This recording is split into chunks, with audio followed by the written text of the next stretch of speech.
আসসালামু আলাইকুম প্রিয় ভাই ও বোনেরা, আপনারা শুনছেন শায়েখ আব্দুর রাজ্জাক বিন ইউসুফ সাহেবের লেখা আদর্শ পরিবার নামক গ্রন্থের চতুর্থ পর্ব। পূর্ববর্তী ভিডিওতে আপনারা শুনেছেন বিবাহ সম্পর্কে আলোচনা। আজ তার পরের অংশ। তার আগে ছোট্ট একটি অনুরোধ, আল আমিন টিভি বাংলা হাদিস, কুরআন এবং ইসলামিক ইতিহাসের কাহিনী শুনতে হলে চ্যানেলটিকে সাবস্ক্রাইব করুন। বিয়ের পূর্বে কনে দেখা। দাম্পত্য জীবনে মিলমিশ, প্রেম, ভালোবাসা ও সতীত্ব রক্ষার উদ্দেশ্যে এবং পার্থিব জীবনে সুখ, শান্তি, সমৃদ্ধির জন্য বিয়ের পূর্বে কনেকে দেখে নেওয়া উচিত। সভ্যতা ও শালীনতা সহকারে বিয়ের পূর্বে কনেকে দেখে নিলে স্ত্রী সম্পর্কে মনের খুঁতখুঁতে ভাব ও সন্দেহ দূর হয়ে যাবে। থাকবে না কোনো দ্বিধাদ্বন্দ্বের অবকাশ। শুধু তাই নয়, এর ফলে স্ত্রীর প্রতি আকর্ষণ জাগবে এবং সেই স্ত্রীকে পেয়ে সে সুখী হতে পারবে। এ মর্মে আল্লাহ তাআলা বলেন, নারীদের মধ্য হতে তোমরা তোমাদের পছন্দ মতো বিয়ে করো। সূরা নিসা আয়াত নম্বর 3।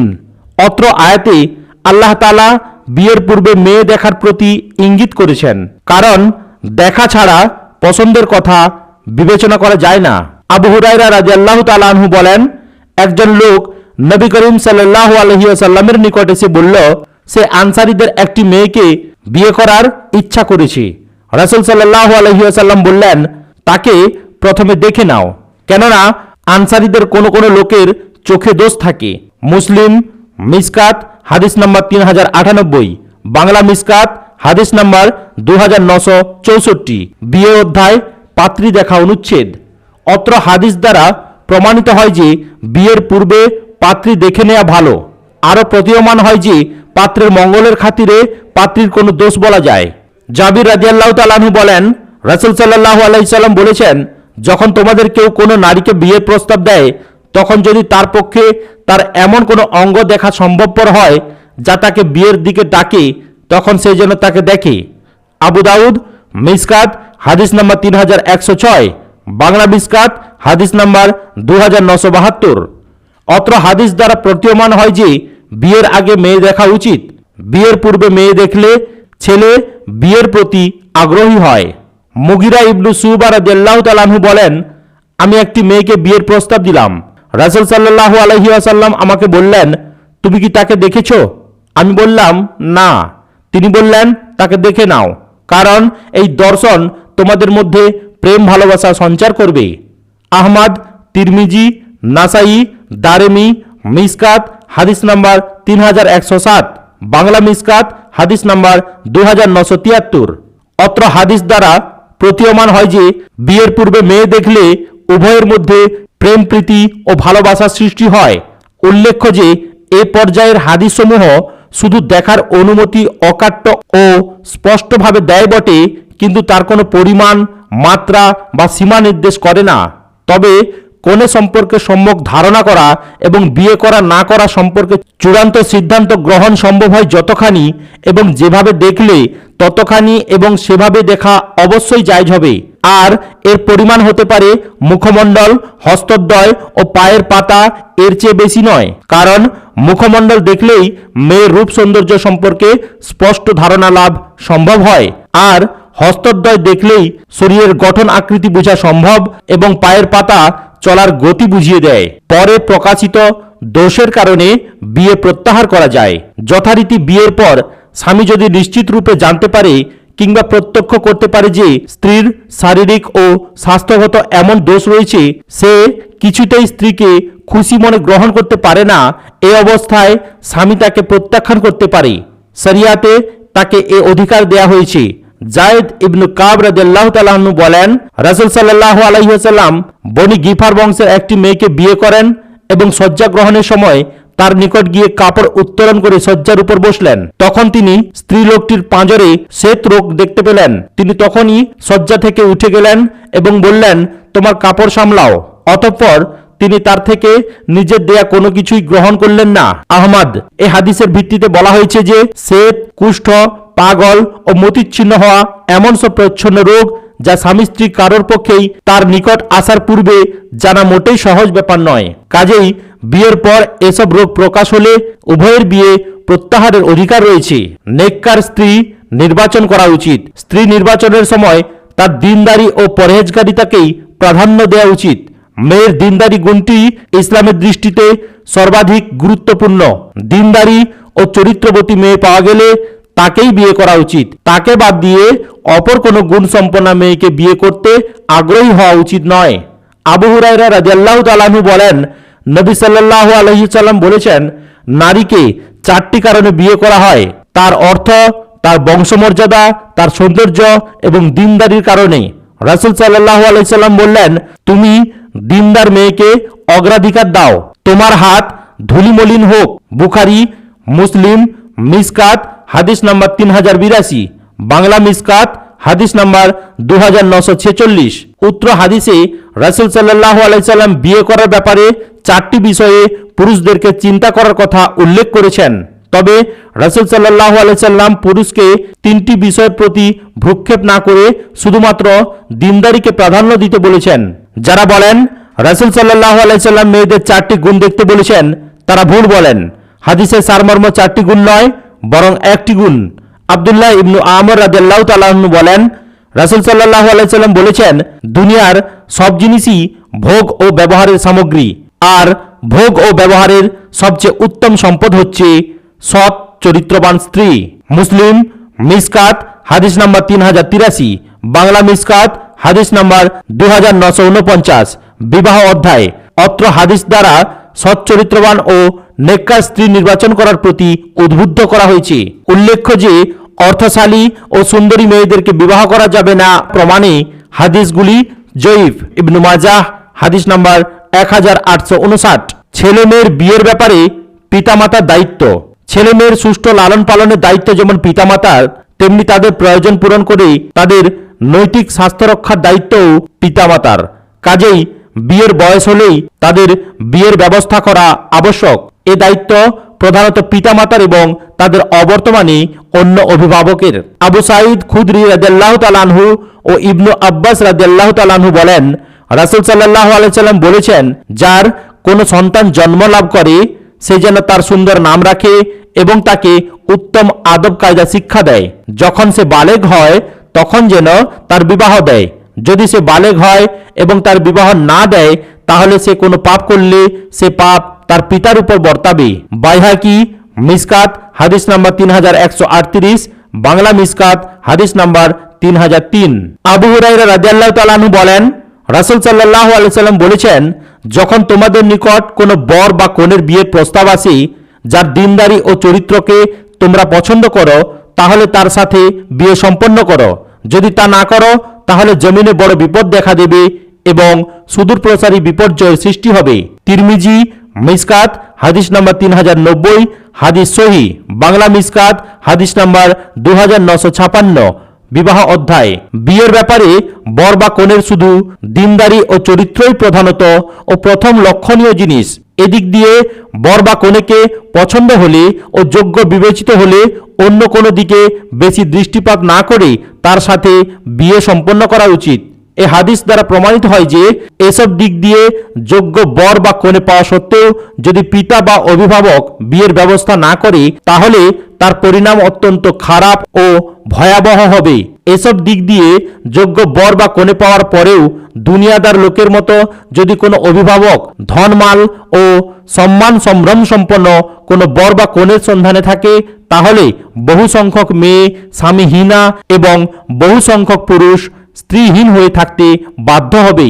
আর এরই ফলে জিনা ব্যভিচারের ব্যাপক বিস্তার ঘটবে এবং সমাজে দেখা দেবে নানারূপ ফিতনা, ফাসাদ ও বিপদ বিপর্যয়। বিয়ের বয়স।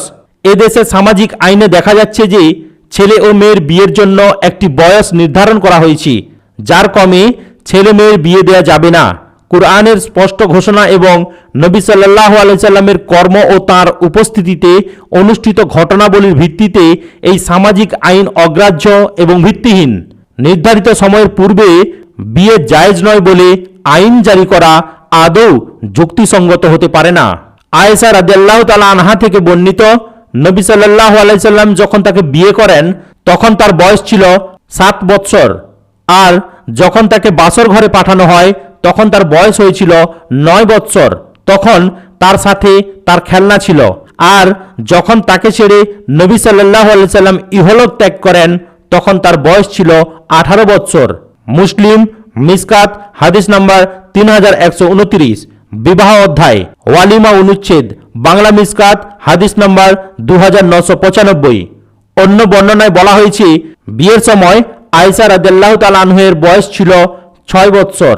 মুসলিম 1/451 পৃষ্ঠা। অত্র হাদিস দ্বারা প্রমাণিত হয় যে নবী সাল্লাল্লাহু আলাইহি সাল্লাম নিজে আয়েশা রাদিয়াল্লাহু তাআলা আনহাকে 6 কিংবা 9 বছর বয়সে বিয়ে করেন। কাজেই স্পষ্টভাবে বোঝা যায় যে ইসলামে ছেলে মেয়ের বিয়ের জন্য কোনো নিম্নতম বয়স নির্ধারণ করা হয়নি। যে কোনো বয়সের ছেলে মেয়েকে যে কোনো সময় অনায়াসেই বিয়ে দেয়া যেতে পারে। অবশ্য ইসলামী শরিয়াতে ছোট বয়সে ছেলে মেয়েকে বিয়ে দিতে আদেশ করা হয়নি কিংবা সেজন্য উৎসাহ দেয়া হয়নি। বিয়ের মতামত জ্ঞাপনের অধিকার।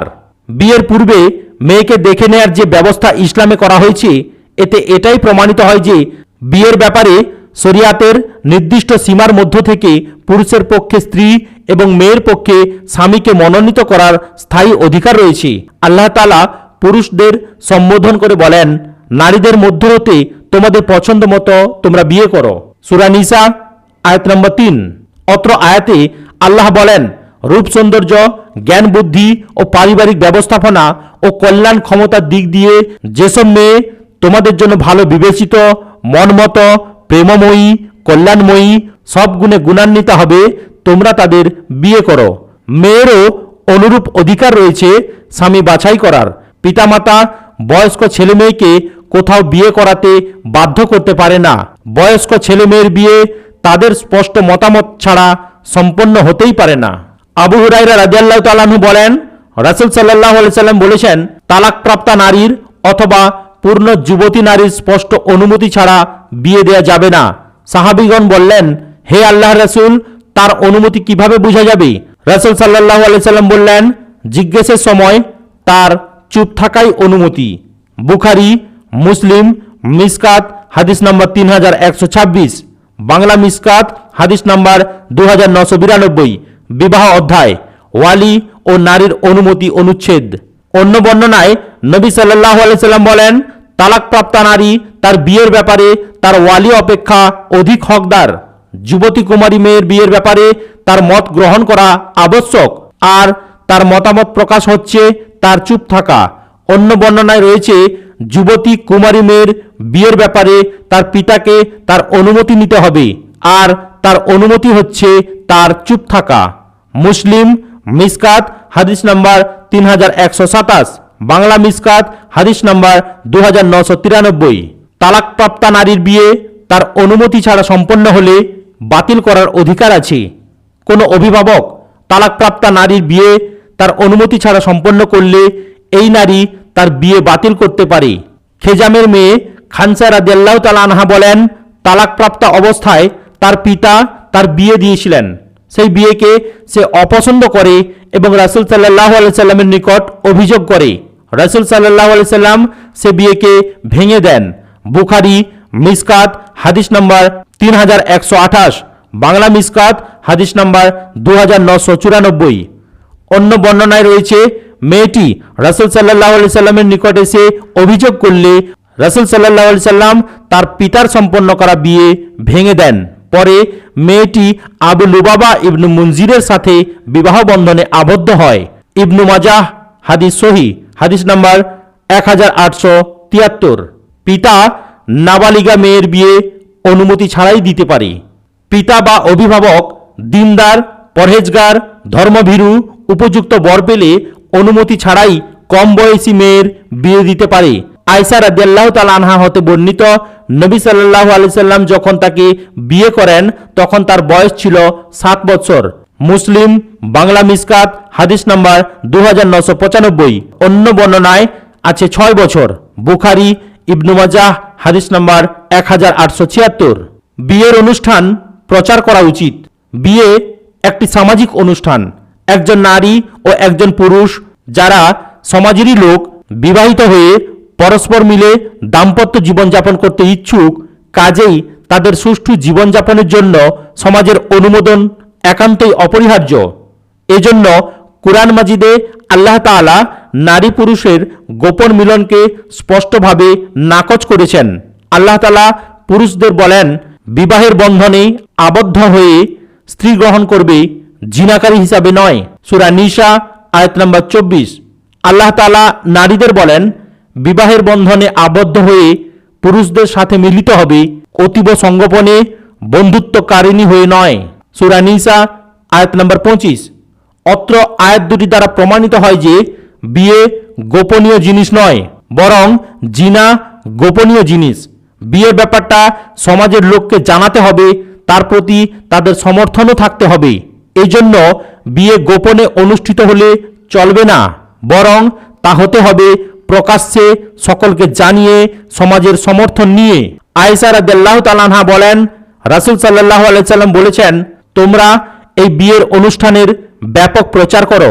ইবনু হিব্বান, তাবারানী, ইরওয়া, হাদিস 1993, হাদিস সহিহ। বিবাহে হালাল ও হারামের পার্থক্য হচ্ছে যে বিয়ে অনুষ্ঠানের শব্দ, দফ বাজানো এবং ধ্বনি প্রকাশ করা।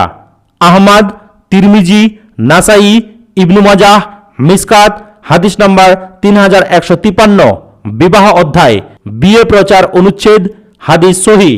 বিয়ের সময় বর কনেকে সাজানো। বিয়ের সময় বর ও কনেকে নতুন চাকচিক্যময় পোশাক পরিচ্ছদে সুসজ্জিত করা এবং বর কনের গায়ে হলুদ মাখা ইসলামী শরিয়াতে সম্পূর্ণরূপে জায়েজ।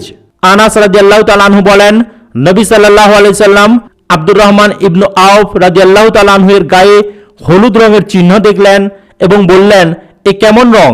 তিনি বললেন, আমি একটি মেয়েকে বিয়ে করেছি। বুখারী, মুসলিম, মিসকাত, হাদিস নম্বর 3210। এ ঘটনা থেকে প্রমাণিত হয় যে বিয়ের সময় বর ও কনে উভয়কেই সাজানো এবং তাদের গায়ে হলুদ লাগানো রাসূল ও সাহাবীদের সমাজেও প্রচলিত ছিল। হলুদ, জাফরান ইত্যাদি যে কোনো জিনিস দিয়েই বর কনের শরীর রঙিন করা যেতে পারে। মোহর আদায় করা জরুরি। বিয়েতে মোহরানা ধার্য করা এবং তা যথারীতি আদায় করার জন্য ইসলামে বিশেষ ব্যবস্থা গ্রহণ করা হয়েছে। স্বামীর পক্ষ থেকে স্ত্রীকে মোহরানা প্রদান করা ফরজ।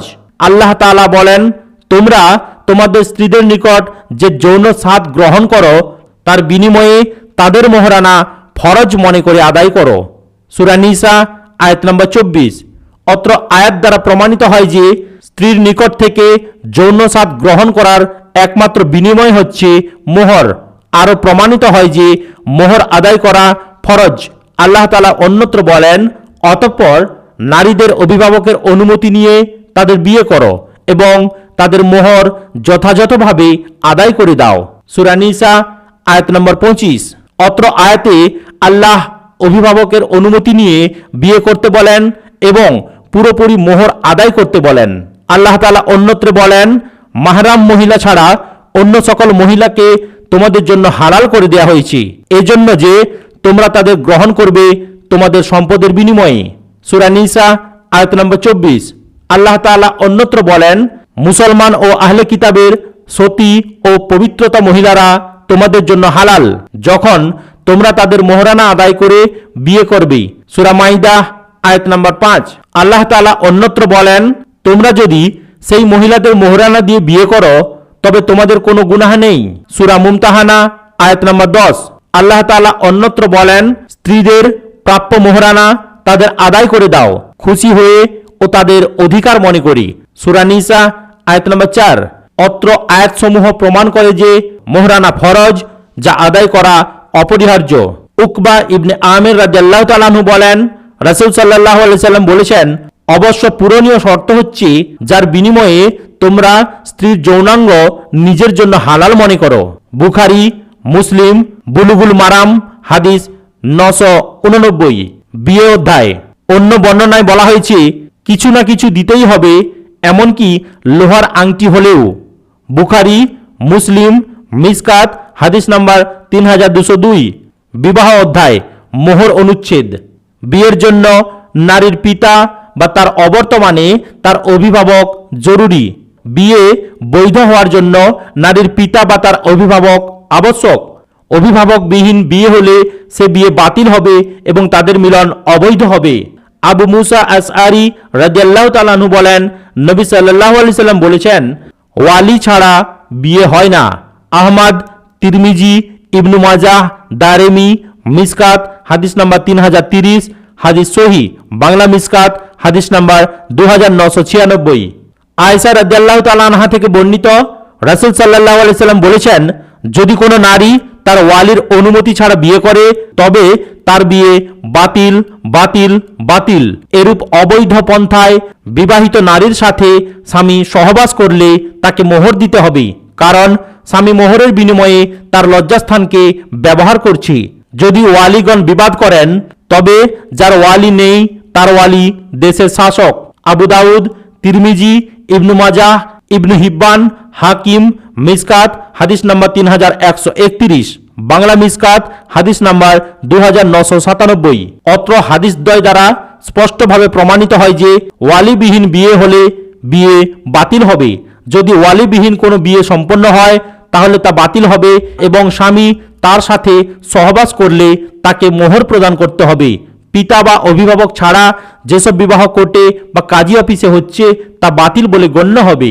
পুনরায় পিতা বা অভিভাবকের উপস্থিতিতে বিবাহ না পড়ানো পর্যন্ত তাদের সম্পর্ক অবৈধ থাকবে।